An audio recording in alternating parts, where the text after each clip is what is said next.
Moving on, a Russian missile has struck a residential district in Ukraine's Black Sea port of Odesa. A three-story building had sustained damages along with 10 other private homes.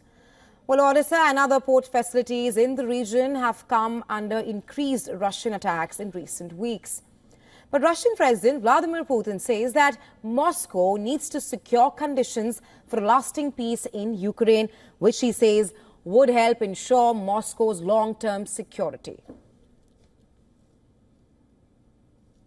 Нам нужны условия долгосрочного, устойчивого и прочного мира, обеспечивающие равную безопасность для всех участников этого непростого процесса. И вот именно к этому мы и должны стремиться.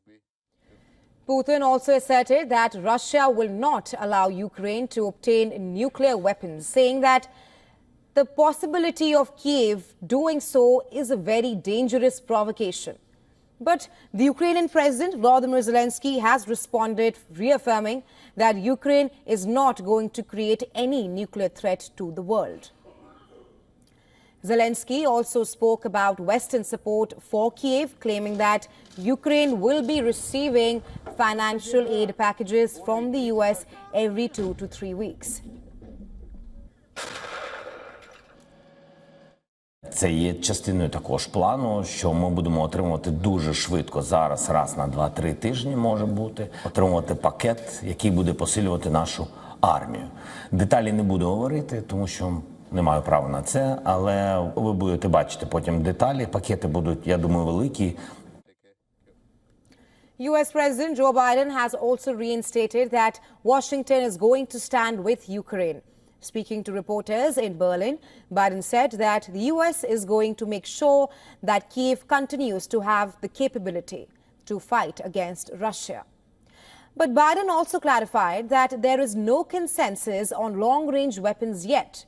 Well, for months, Zelensky has been pressing for permission to use the long-range weapons to conduct deeper strikes into Russia. But the West has remained extremely reluctant on that demand.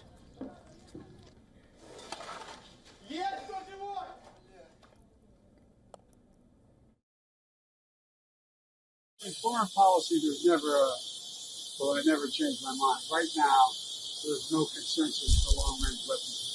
What would have to happen for you to change your mind on that? I'm not going to speculate. What's the consensus on the Ukraine victory from the Quad meeting? The consensus on the Ukraine victory plan from the Quad meeting? We're going to stay with Ukraine. We're going to make sure they continue to have capabilities.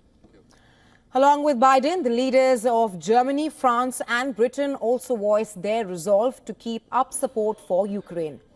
At a meeting in Berlin, the four leaders condemned Russia's continued war of aggression.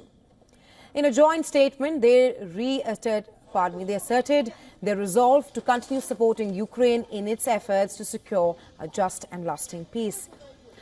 Meanwhile, the IMF has approved a $1.1 billion payout for Ukraine, which it says will be used to provide budget support to the country. The loan is a part of an ongoing 4-year, $15.5 billion program, which was approved last March. And as mediation efforts continue, Russia and Ukraine carried out a new exchange of prisoners of war, each side bringing home 95 prisoners in a UAE brokered deal. Both the sides released footage of the prisoners' homecoming as well.